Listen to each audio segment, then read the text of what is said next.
belakangan ini radiator ini sudah mulai berbahan plastik, Pak. Iya, benar.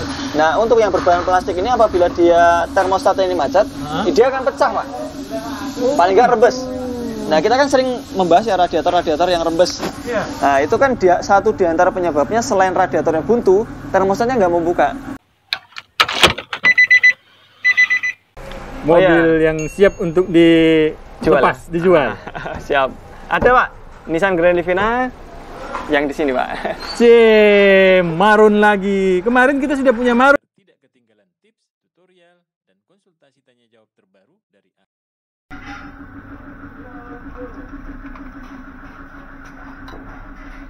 Assalamualaikum Mas Ardi. Waalaikumsalam warahmatullahi wabarakatuh, Pak Taufik dan juga Sobat Hafidiyah. Apa kabar, Pak Taufik? Alhamdulillah Mas Ardi. Kita buat konten lagi. Ya. Seperti yang banyak ditanyakan oleh kawan-kawan di YouTube ya. Oke. Mungkin Siap. kita bisa membantu mereka dengan konten-konten kita ini. Ya, betul sekali, Pak Taufik. Semoga bermanfaat buat konten-konten yang kita bikin ya, buat teman-teman yang ada di YouTube. Ya, jangan lupa like, share ya Mas Ardi. Like, subscribe, kemudian share. Iya, Mas Ardi, saya mau tanya Mas Ardi. Ya, Pak Taufik. Kemarin kita udah bahas sih sebagian dari beberapa sistem pendingin mobil ya. Nah, ini tapi saya pengen spesifik lah ke satu spare part yang katanya kalau ini bisa dilepas tidak diaktifkan.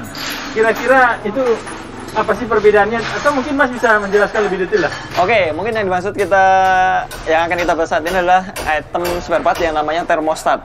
Nah, ini termostat ya teman-teman sekalian ya.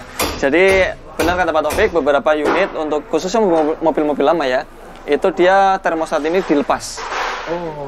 Dan kebiasaan ini dibawa ke mobil-mobil yang baru. Nah, sebenarnya tujuannya apa sih? Tapi sebelum kita mengetahui tujuannya dilepasin itu kenapa, itu kita membahas dulu apa sih fungsinya. Nah, gitu Pak Taufik ya. Ini ada teman-teman sekalian, ini ada namanya termostat. Termostat ini adalah sejenis kayak katup ya. Dia fungsinya untuk membuka dan menutup aliran sirkulasi air yang ada di sistem mesin dan juga radiator. Nah, fungsinya tentunya dia sebagai pintu aliran air yang ada di sistem mesin. Nah, kenapa sih dia harus membuka dan menutup? Ternyata Pak Taufik, di mesin ini dia memiliki suhu kerja. Nah, suhu kerja mesin itu harus stabil. Ya paling nggak terlalu dingin dan juga nggak terlalu panas. Karena kalau terlalu dingin dia akan menjadi RPM-nya akan tinggi. Kemudian kalau dia terlalu panas tentu overheat. Nah, ketika mesin dalam kondisi dingin, Pak Taufik, suhu itu kan masih di 25 sampai dengan 32. Betul. Ini dia masih tertutup. Nah, mobil awal pertama kali di starter, dia pasti akan mengejar suhu kerja mesin. Suhu kerja mesin itu antara 80 derajat sampai dengan 100. Nah, kurang lebih mainnya di situ. Nah, ketika mesin ini tadi dia kondisinya belum suhunya sampai dengan 80 derajat, maka dia akan mengejar suhu tersebut.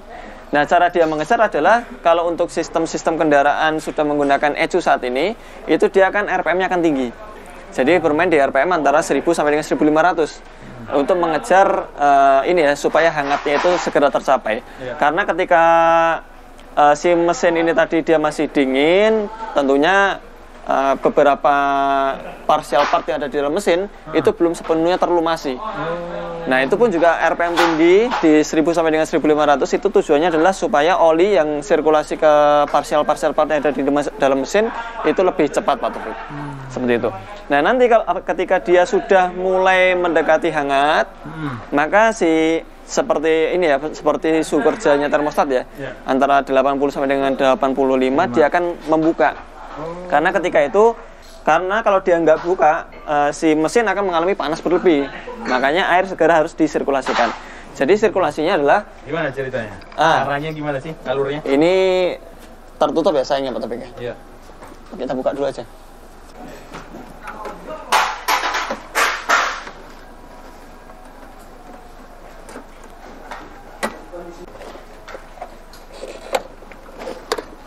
Oke, nah ini kelihatan nih Pak Taufik nih. Oke. Ya, jadi gini Pak Taufik. Untuk air, jadi radiator itu dia memiliki dua selang ya Pak Taufik ya. Ada selang sisi atas, ada selang sisi bawah. Umumnya untuk mobil atau kendaraan yang menggunakan radiator itu yang masuk ke mesin adalah sisi sebelah bawah terlebih dahulu. Karena sisi sebelah bawah dia akan masuk ke dalam yang namanya water pump. Nah, nanti dari water pump itu si air yang ada di dalam radiator akan terpompa masuk ke water jacket yang ada di mesin. Kita pernah menjelaskan di sini linknya. Benar. Nah, itu dari dalam water jacket tersebut. Nah, nanti dia akan tertahan di sini, Pak Taufik. Nah, akan tertahan di sini di outputnya. Nah, sementara di output itu sendiri beberapa termostat posisinya ada yang di output, ada yang di inputnya. Jadi tergantung. Jadi ada yang di output, ada yang di input. Nah, kalau untuk yang di seri Grandivina ini dia ada di posisinya ada di inputnya. Input ya? Nah, dia posisinya seperti ini, Pak Taufik. Nah, ketika si mesin ini tadi dia udah bersuhu 80 sampai dengan 85, kalau di sini ada spesifikasinya, Pak Taufik. Oh, ini nih. Ini 82 derajat ya. 82 derajat Celcius dia akan terbuka. Nah, ketika dia terbuka, nanti si air panas yang ada di mesin itu akan masuk ke dalam radiator untuk didinginkan. Nah, nanti dia akan terbuka, Pak Taufik. Maka aliran air tersebut akan masuk ke termostatnya melalui termostat tersebut. Nah, nanti apabila air yang masuk ke termostat itu udah di bawah 80 derajat, dia akan menutup. Sehingga air tidak tersirkulasikan secara banyak karena dia tetap sirkulasi tapi sedikit. Di sini ada ininya ya. Ada bypassnya, tapi kecil sekali. Nah, tapi pintu utamanya adalah di sini. Nah, ketika dia tertutup lagi, maka air panas tadi kan masuk ke radiator. Nah, di radiator akan didinginkan. Seperti itu. Nah, nanti apabila dia di dalam mesin itu tadi air yang masuk tadi sudah kembali panas, di atas 82, dia akan terbuka lagi. Akan membuka lagi, kemudian air sirkulasi lagi. Begitu air sirkulasi kemudian di water jacket, nanti di ini yang dari radiator kan udah mulai dingin ya, udah di bawah 80, dia akan menutup lagi. Begitu seterusnya. Nah, sekarang gini, apabila sistem mesin ini dia tidak dilengkapi dengan termostat. Nah, ini. Apabila dia tidak dilengkapi dengan termostat, maka yang terjadi ada dua. Itu tadi kita kan sudah tahu ya bahwasanya ketika dia dingin, dia nggak akan terbuka. Yang terjadi ketika mesin dingin, itu dia akan sirkulasi terus. Nah, baru mulai starter engine, ini langsung sirkulasi karena nggak ada pintunya yang menutup. Nah, nggak ada yang menutup ininya, jalurnya ya. Sehingga RPM-nya tinggi terus. Karena suhu kerja mesin nggak tercapai-capai. Akhirnya untuk mencapai 80 derajat ini tadi, itu lama. Karena termostatnya ini tadi dilepas. Nah, kalau misalnya dia lama, otomatis bahan bakar yang digunakan jadi lebih boros. Karena ada pengaruh berarti? Ada pengaruh. Nah, jadi mungkin ada beberapa artikel sering membahas bahwasanya tanpa termostat mesin menjadi boros. Ya, memang seperti itu. Ketika dia mesin itu tadi dingin, karena untuk mencapai suhu kerjanya itu lama, akhirnya RPM-nya selalu tinggi. Nah, itu yang pertama. Yang kedua, ketika dia tanpa ini, Pak Taufik, itu tadi kan si air yang berada di radiator kurang lama. Sehingga kurang lama untuk didinginkan. Sehingga potensinya adalah air tersebut akan menjadi cepat panas. Karena ini kan fungsinya kan mengatur ya. Ketika dia sudah misalnya dari air radiator nih, di area radiator misalnya air di derajat 60 sampai dengan 75-an lah ya. Nah, nanti ketika dia di dalam mesin ini panas, itu kan udah di atas 82 ya, dia kan terbuka. Air akan sirkulasi ke radiator. Nah, nanti air radiator lebih dingin kan masuk ke ruang mesin. Nah, ketika dia terlewati oleh air yang suhunya di bawah 80, dia akan menutup. Nah, akhirnya kan udah masuk, sebagian udah masuk ke mesin. Nah, sebagian lagi kembali lagi ke radiator. Nah, kalau misalnya ininya nggak ada, otomatis udah sirkulasi terus. Air yang ada di radiator tidak sempat lama terdiam di sana. Sehingga airnya lebih cepat panas. Air panas itu tadi sirkulasi terus. Dan itu kalau misalnya dia panasnya berkelamaan, motor fan akan mendapatkan sinyal dari switch temperatur. Switch temperatur di sini, Pak Taufik. Nah, teman-teman kalau misalnya ada ngelihat switch temperatur yang ada di outputnya atau outletnya air pendingin, itu adalah sensor temperatur mesinnya. Nah, apabila dia sudah terlalu ini ya, karena panasnya itu terlalu lama, jadi dinginnya untuk mencapai panas terlalu lama, panasnya untuk mencapai dingin juga terlalu lama karena tidak ada yang mengatur ini. Yang terjadi motor fan-nya hidup terus.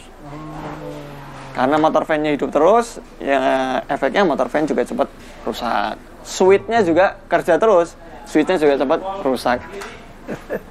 Ya kayak gitu, Pak Taufik. Baik, kalau untuk kendaraan Tempo dulu nggak apa-apa lah mungkin ya? Ya, kalau untuk gimana? Kalau dulu kan banyak tuh Mas. Betul. Jadi gini Pak Taufik, ada beberapa kondisi yang memang kita harus melepas termostat. Gini, misalnya kita lagi perjalanan jauh nih, keluar kota, kemudian tahu-tahu overheat. Nah, sekarang kita membahas tentang kerusakannya ya, berarti ya. Kerusakan-kerusakan yang terjadi di termostat. Ada dua juga. Pertama, termostatnya macet, dia buka terus. Nah, kayak sih Mas posisi bukanya nggak bisa. Nah, ini kita keras Pak. Ini harus direbus karena dia ada ini ya, sejenis kayak penarik ya di sini. Kalau dia kena panas, dia akan menarik.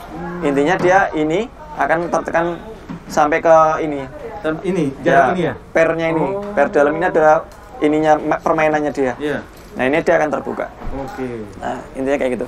Nah, apabila dia misalnya terbuka terus, seperti tadi yang sudah kita utarakan, bahwasanya nanti dia untuk mencapai suhu kerja mesin terlalu lama, kemudian air yang sirkulasi akan menjadi panasnya itu juga lama karena dia tidak mengendap lama di radiatornya, gitu, karena dia terbuka terus. Atau kondisi yang kedua macet. Macet dia tertutup terus, sama seperti kasus ini dia berkarat parah ya. Berkarat parah. Apabila dia tertutup terus, tentunya air nggak sirkulasi Pak Taufik. Yang terjadi di sisi sebelah mesin dia panas terus. Sementara yang di radiator dia karena dia tidak terbuka, tidak sirkulasi dengan lancar, meskipun ada bypassnya kecil sekali. Nah, ini bypassnya. Ini tetap air masuk ya? Nah, air tetap bisa masuk, tapi kecil sekali. Nah, dengan kondisi kayak gitu, overheat akan sangat cepat sekali. Jadi mesin akan mengalami overheat. Nah, apabila mesin mengalami overheat dan disebabkan karena ini, maka mau nggak mau harus dilepas dulu. Kalau misalnya nggak punya pengganti ya. Oh iya, betul. Jadi untuk jangka pendek, ya mungkin ini aman kita lepas.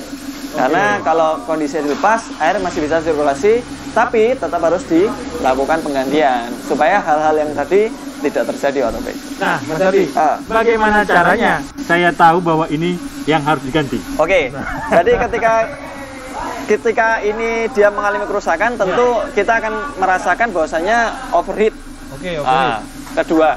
Pertama, yang kedua, apabila kondisi ini ya, radiator ini kan dia kan belakangan ini radiator ini sudah mulai berbahan plastik Pak. Iya benar.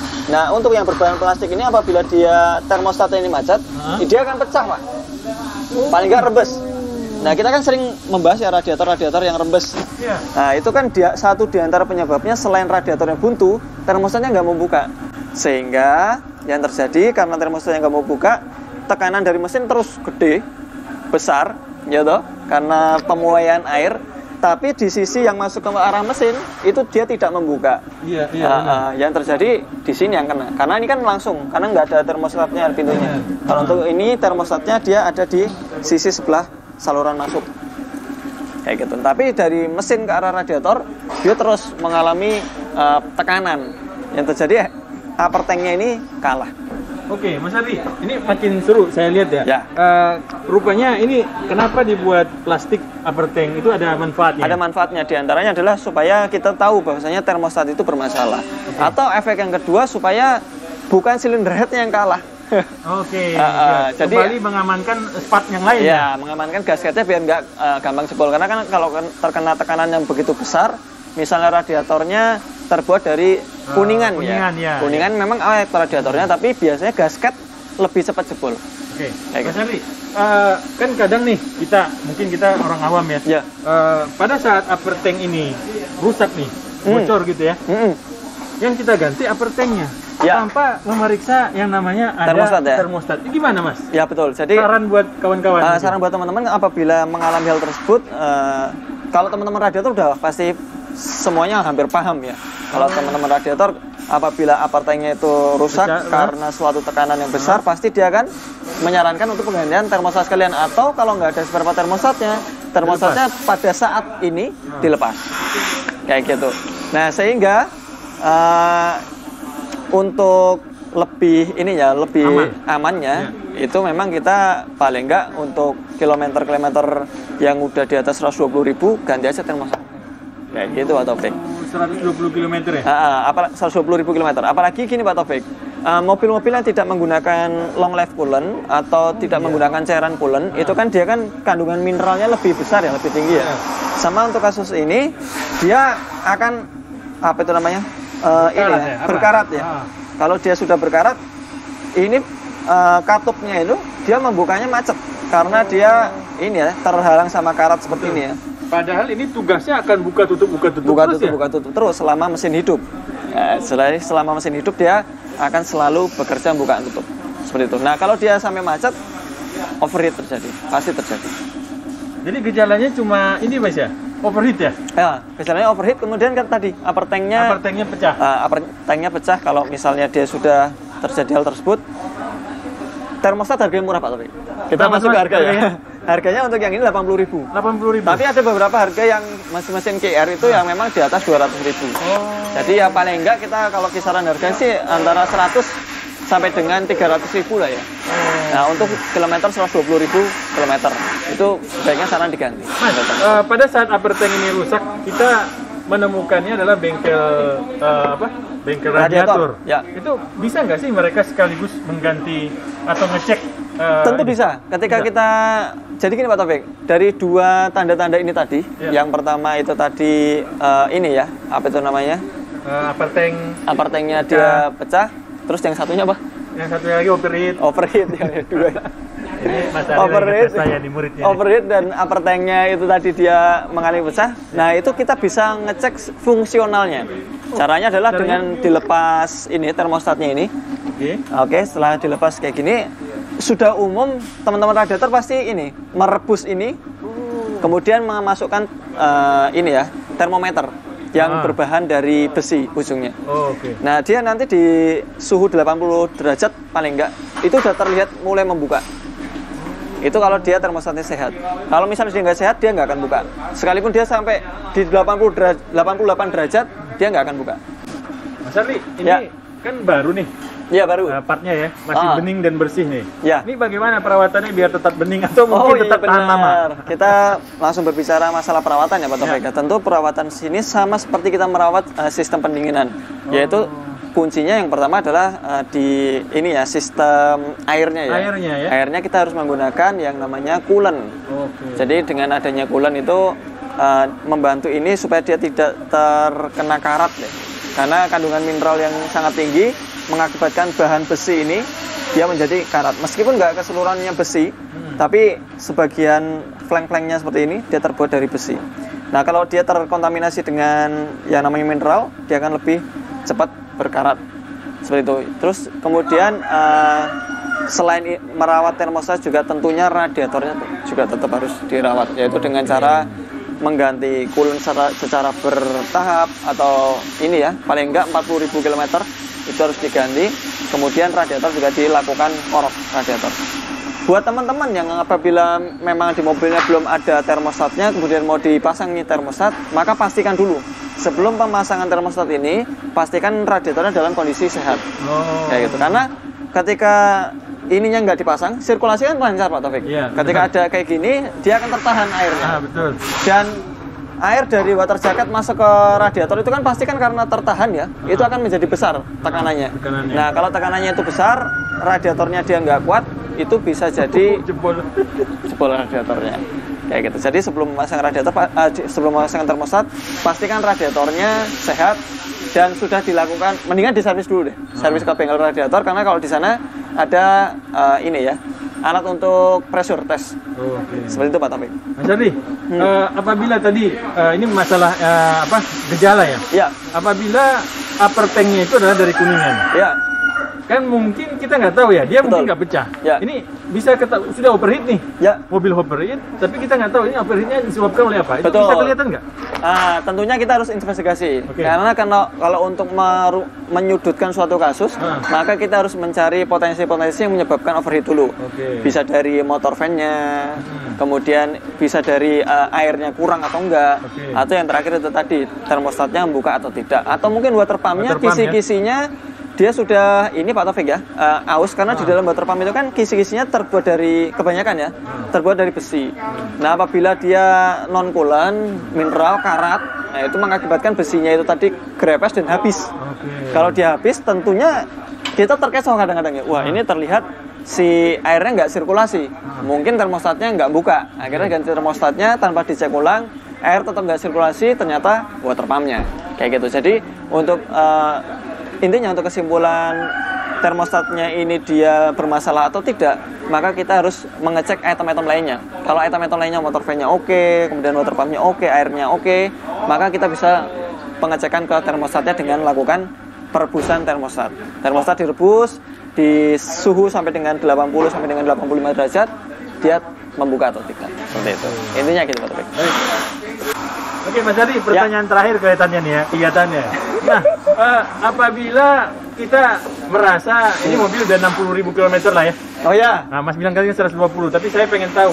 Ini termostatnya. Ya, termostat saya itu masih baik atau sudah rusak? Bagaimana cara ngelihatnya? Oke. Kalau sudah baik, masih baik. Jadi gini Pak Taufik, ada cara yang memang dilakukan hanya untuk orang-orang profesional ya. Oke, yang sudah saya main anggap, ya. saya anggap profesional. Karena kalau nggak profesional ini bahaya sebenarnya.